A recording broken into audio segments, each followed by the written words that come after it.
अज़हर अली जिनको बाबर आज़म के काफ़ी ज़्यादा क्लोज़ समझा जाता है, उन्होंने कहा है कि बाबर आज़म ने बिल्कुल उस तरीके से खेलना शुरू कर दिया जिस तरीके से पुराना बाबर आज़म खेला करता था। The start of his career थोड़ा-सा 19-20 पार्ट 21-22 तक, फिर वो फ़ॉर्म में डिप आया और वो चला फ़ॉर्म में डिप। इनफैक्ट 3 जो 4 साल तो हो गया उनकी टेस्ट क्रिकेट में 100 नहीं आई। ठीक है, उससे पहले ओडीआईज़ में भी यही था, लेकिन खैर ओडीआईज़ में तो उनकी 100 आ गई है, लेकिन अभी टेस्ट क्रिकेट में नहीं आई और अभी रिसेंटली वो ऑलमोस्ट बड़ा करीब थे, वो अनफॉर्चुनेट रन आउट हो गया।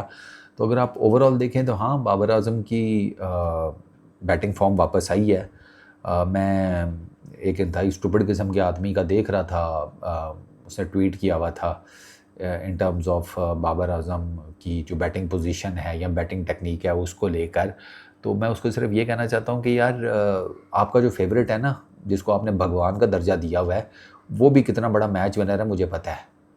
ठीक है ना? जितने उसने पाकिस्तान को मैचेस हरवाए हैं, मैं लिख कर देने को तैयार हूँ, उसके आधे भी बाबर आज़म ने नहीं हरवाए। ठीक है? आपका जो फेवरेट है आपको पता ही है और उसको पता है मैं उसकी बात कर रहा हूँ। उसका तो मैं ढोल बजाता रहता हूँ। नाम मैं इस वजह से नहीं लेता कि फिर वो मैं मशहूर नहीं करता ऐसे लोगों को। लेकिन मैं बीच-बीच की वीडियो में इसलिए बात करता हूँ ताकि उनको मैं उनकी औकात में रखूँ। जो तुम्हारा बेसिक काम है ना, उस बेसिक काम पे रहो, उसमें यू आर गुड। उससे बाहर निकल के जब तुम अपने आप को कोई एनालिस्ट के तौर पर सामने लेकर आते हो ना, या बताते हो कि तुम बहुत बड़े कोई क्रिकेट पंडित हो, तुम घंटे हो भाई। ठीक है ना? तुम जितना मर्जी बाबर आजम को रेडिक्यूल कर लो, उसको अल्लाह इज्जत दे रहा है, तुम कुछ नहीं कर सकते। पीएसएल में उसने रिकॉर्ड रन्स किए हैं, तुम कुछ उसका पढ़ सके हो? उसने अपनी टीम को कप्तानी करके जितवाया पीएसएल, तुम कुछ कर सके? बातें तो तुम उस टाइम भी कर रहे थे बहुत बड़ी बड़ी। रेड तो तुम पिशावर ज़ल्मी को भी उस तरह नहीं करते थे। इनफैक्ट तुमने तो जिन टीमों को रेड नहीं किया हुआ था वो प्लेऑफ्स में बैठी हुई थी। तो तुम्हारी ये क्रिकेट की तो एनालिसिस है। इसलिए मैं कहता हूँ कि कभी अपने आप को ना इतना फ़नकार नहीं कहना चाहिए कि मैं कोई बहुत बड़ा फ़नकार हूँ। मैं इसलिए कहता हूँ कि ये जो आउटसाइड नॉइज़ है ना, बाबर आज़म को इसकी बिल्कुल परवाह नहीं करनी चाहिए। भाई तू अपनी सुकून से बैटिंग कर, बस। और बाबर आज़म वही कर रहा है। उसने सुकून से पीएसएल में बैटिंग की, रिकॉर्ड नंबर ऑफ रन्स उसने निकाले। आपके फेवरेट जो हैं वो रिकॉर्ड नंबर ऑफ गेंदें ही फेंक लें, रिकॉर्ड नंबर ऑफ विकेट्स ही निकाल लें। पाकिस्तान का सबसे बड़ा मैच विनर है, किधर है आपका मैच विनर आजकल? है किधर वैसे? वो नज़र नहीं आया, काफ़ी टाइम हो गया। लास्ट टाइम तो मुझे उधर नज़र आया था एमएलसी में, उसके बाद किधर है आजकल? बातें वो किया करें जिसका कोई सिर पैर हो। मेरे जैसे लोग जिंदा हैं जो लोगों को नॉलेज देते रहते हैं कि असल में चीज़ें चल क्या रही हैं।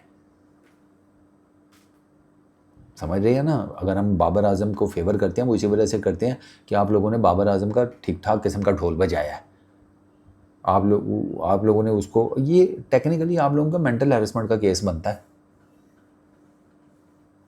बाबर आजम वापस आ रहा है, इट्स अ गुड थिंग। मुझे थोड़ी सी दिक्कत यह है कि कप्तानी वाला जो एंगल है वो मुझे समझ में नहीं आता, वो मैं कहता रहूँगा नहीं लेनी चाहिए थी कप्तानी।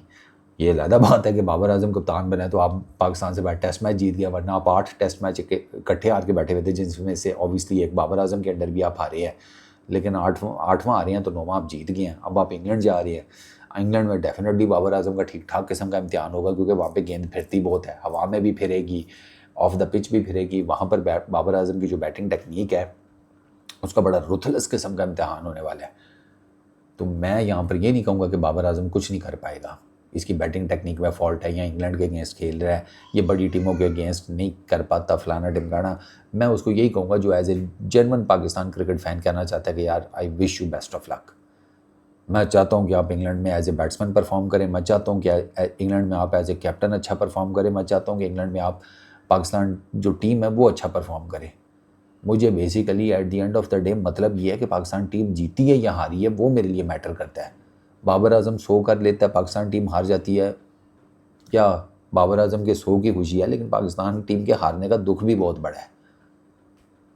मैं ना टीम को एक कलेक्टिव उस कॉन्टेक्स्ट में देखता हूँ। फेवरेटिज्म और इन चीज़ों में मैं नहीं पढ़ता। जहाँ पे बाबर आजम गलत होता है मैं तो वहाँ कह देता हूँ कि बाबर आजम ने यहाँ पे गलती की है। उन्होंने सेकंड टेस्ट मैच में डिफेंसिव कप्तानी की, मैंने क्रिटिसाइज़ किया। उनका रन आउट उनकी अपनी गलती थी, मैंने बाबर आजम को कहा कि ये आपकी अपनी गलती है, अब्दुल्ला शफीक का इसमें कोई कसूर नहीं है। तो जहाँ पे बाबर गलत है वहाँ पे आप कहें, लेकिन जहाँ पे बाबर गलत नहीं है वहाँ पे किसी और का फॉल्ट है तो उसका तो बाबर आजम के ऊपर मुद्दा ना डालें। आप हर चीज़, आपके ये जो फ़नकार है ना, ये बैड परफॉर्मेंसेस करके आप ही लोगों के पीछे छुपते हैं और आप मलबा सारा बाबर आजम पे डालते रहिए।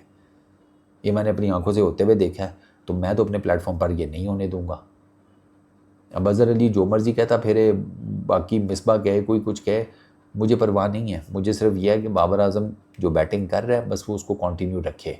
उसके माइंड में सिर्फ एक चीज़ होनी चाहिए कि मेरे रन्स इंपॉर्टेंट हैं मेरी टीम के लिए, मुझे रन्स करने हैं, ठीक है। साथ में मुझे अपनी कप्तानी को इम्प्रूव करना है, उसकी कप्तानी इम्प्रूव नज़र आई है, ठीक है। मैं मोहम्मद अब्बास को ड्रॉप करने के बाद के डिसीजन से बिल्कुल एग्री नहीं करता था। अब मसला पता है क्या है? मसला ये है कि मैं मुनाफिक नहीं हूँ। मैं पहले भी एग्री नहीं करता था, मैं भी एग्री नहीं करता। मैंने टीवी यूट्यूब पे लोग देखे हैं, पहले एग्री नहीं कर रहे थे, क्रिटिसाइज़ कर रहे थे, जब मैच जीत गया फिर कहते हैं कि it was a tactical genius. अबे घंटा, ये क्या बात हुई भाई? एक जगह टिको। मुझे लगता है कि अली से ज़्यादा बेहतर बॉलिंग परफॉर्मेंसेज दे सकते थे, इवन सेकंड टेस्ट मैच में भी, अकॉर्डिंग टू द विकेट भी। अब्बास भाई, मैं अभी भी इस पे हूँ। लेकिन ये पल में तोला पल में माशा वाला काम ना करो भाई, एक जगह पे टिको। तो I really wish Babar Azam best of luck. Batting वो अच्छी कर रहा है उसकी, इन अ वे कि मैंने ये देखा कि वो सेकंड टेस्ट मैच में वो पहले टेस्ट मैच की सेकंड इनिंग्स है ना, वो उसने लेट खेला है बहुत ज़्यादा गेंद को, और वहीं पर उसकी सक्सेस थी कि उसने लेट खेला है, उसने गेंद को करने दिया जो कुछ उसने करना था और उसके बाद उसने गेंद को खेला है। और ये सबसे बेस्ट टेक्निक होती है इस तरह की पिचेस पे। इवन इंग्लैंड में भी यही टेक्निक काम आएगी। जितना लेट खेल सकते हैं खेलें, जितना सॉफ्ट हैंड्स के साथ खेल सकते हैं खेलें। आपने स्विंग को कैटर करना है, यही टेक्निक है। आपने सीम मूवमेंट को कैटर करना है, यही टेक्निक है। जितना लेट खेल सकते हैं खेलें, जितना सॉफ्ट हैंड्स के साथ। वो फिर आप चौके शौके प्योर टाइमिंग के ऊपर मारते हैं, वो ऑटोमेटिकली जब आपको गेंद दिखना शुरू हो जाता है ना, पिच रीड हो जाती है, आपको बॉलर की असेसमेंट हो जाती है, गेंद की जो डिविएशंस हैं in the air of the pitch जब आप वो रीड कर लेते हैं, आपकी ऑटोमेटिकली, आपने भी तो सारे अरसा क्रिकेट ही खेली होती है, कौन सा मुर्गियाँ पाली होती हैं है जी। 20 साल क्या करते रहे हैं जी? क्रिकेट ही खेली है और ले लेते नहीं मुंदे रहे ना, ठीक है। तो वो आपको ऑटोमेटिकली, आपका सब कॉन्शियस, आपकी हैंड आई कोऑर्डिनेशन, वो ऑटोमेटिकली फिर फ्लो में आ जाती है, फिर आपके रन आने शुरू हो जाते हैं। तो यही टेक्निक अभी इस टाइम बाबर आजम यूज़ कर रहे हैं और वो नज़र आ रहा है। Simple is that. तो I wish him really all the best. Peace out.